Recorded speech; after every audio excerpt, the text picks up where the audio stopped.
Welcome back to the Narcissistic Abuse Recovery Podcast. I'm Lynn, your host. Before we get into today's topic, I want to take a moment to reference the previous episode. We unpacked the roots of the pick-me culture. We explored how this mindset isn't new. It's something passed down through generations. We talked about the historical forces that taught women to find their value in being desirable, the social conditioning that shaped us to wait to be chosen, and how identity was built around likability instead of authenticity. That episode lays the groundwork, but this one stands on its own too. Today, we're taking that foundation and looking at the real-life consequences of living under this pattern, how it affects our careers, our relationships, and the very way we see ourselves. We talked about how girls are raised to wait, how being chosen becomes the goal, and how identity is molded around what makes us desirable instead of powerful. Today, we're picking up where we left off. We're going to talk about what this mindset actually costs us, not just emotionally, but professionally, socially, and personally. Because the pick-me mindset is not just a quirky trait or a phase, it's a coping strategy that turns into a pattern. And that pattern ends up holding us back in every area of life. It doesn't just stop us from reaching our goals. It limits how we see ourselves and what we believe we're capable of. It creates hesitation where there should be confidence, silence where there should be expression, and conformity where there could be innovation.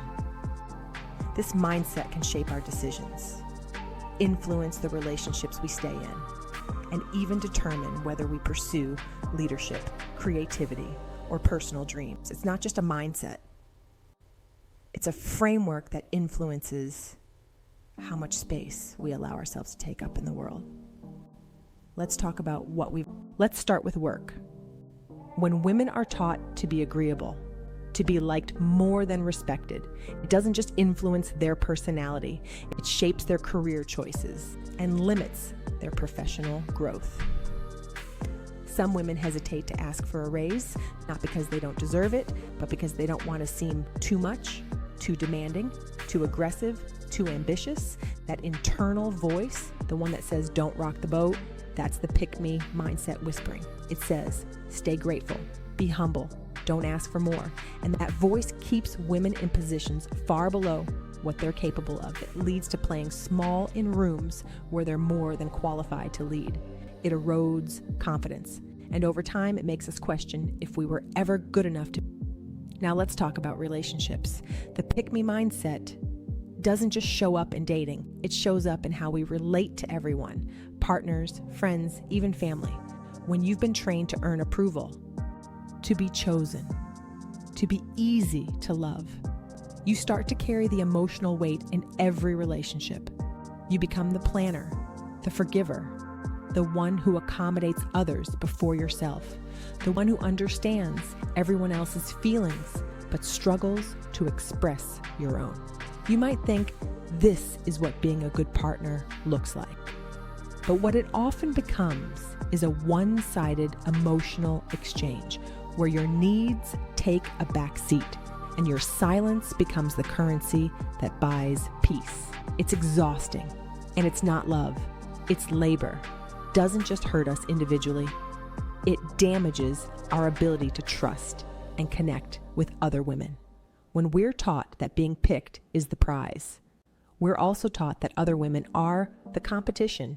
We get suspicious, jealous, guarded. We keep emotional distance because somewhere deep down we believe we're all fighting for limited space, and that mindset kills sisterhood.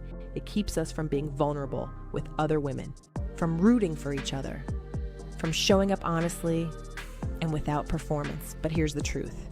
Women are not your rivals. They're your mirror. And when we stop trying to win in a game, we didn't agree to play. We can finally start to support each other without fear. This mindset takes more than your time and energy. It takes pieces of your identity. You begin to wonder, who am I when I'm not performing, when I'm not proving I'm worthy of love or praise?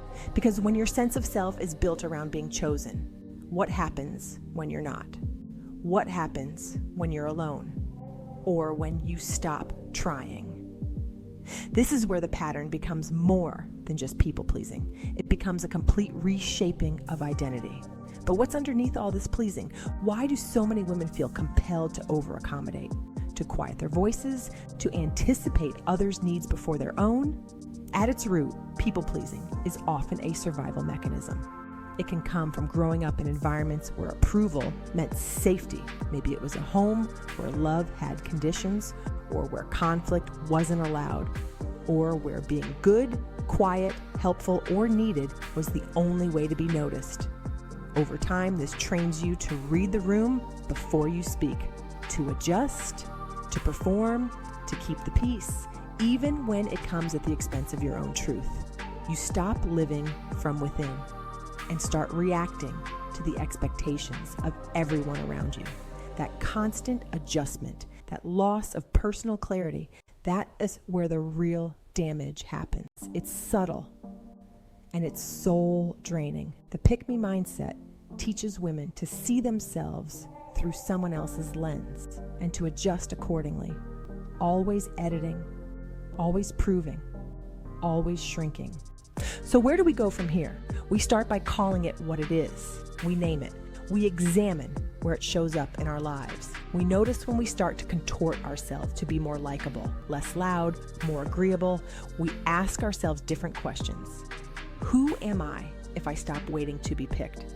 What do I actually want, separate from who I'm supposed to be? What version of me exists when I stop editing myself to fit into someone else's mold? And maybe this too. Why is there such a deep need to perform for others in the first place? What am I actually chasing? Why do accolades mean so much? Is the end goal really to be validated by a man just so I can feel like I finally matter? It sounds extreme.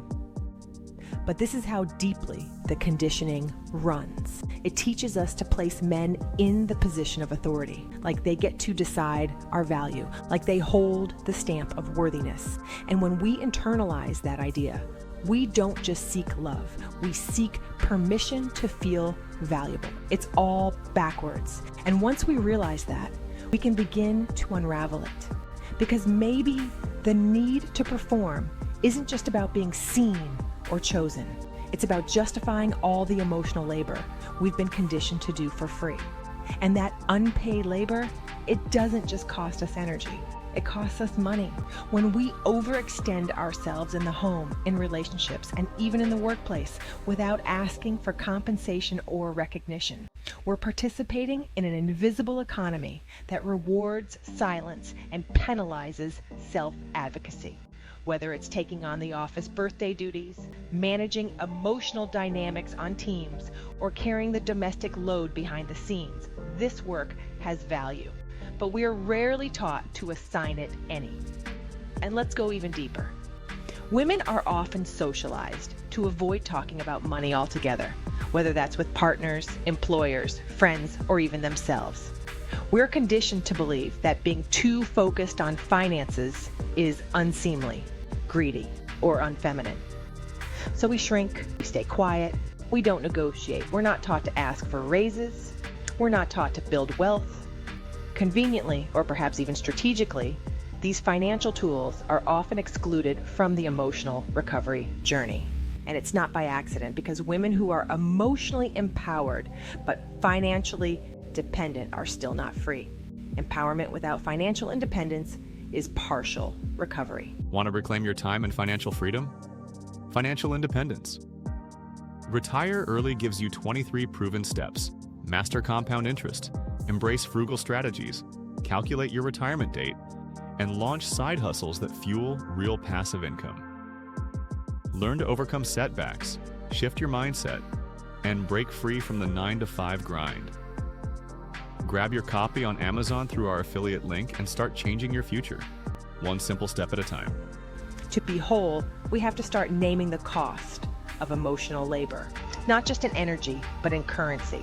We need to teach women how to recognize their unpaid contributions, ask for compensation, build wealth, and take up financial space. It's not too much. It's overdue. That's the beginning of freedom. And it doesn't come easy, but it comes. If anything in this episode felt personal, you're not alone. So many of us are only just starting to see how deeply we've been conditioned to earn love, to perform worthiness, to define ourselves through someone else's eyes. But now that we see it, we get to change it, and that's powerful. Rebuilding ourselves after unlearning these patterns isn't about seeking more approval. It's about finding peace, power, truth. It's a personal process that begins the moment we stop performing and start reconnecting with who we really are. If this spoke to you, share it with someone else who needs to hear it. And join me next time as we continue unraveling what we were taught and learning how to come back home to ourselves. This is Lynn, and you're listening to the Narcissistic Abuse Recovery Podcast. Thank you for being here. If you enjoyed this episode, I invite you to leave a positive review and share the podcast with someone who might need it. You can also leave us a tip using the link in the episode description. And for more resources, visit movingforwardafterabuse.com. I'll see you in the next one.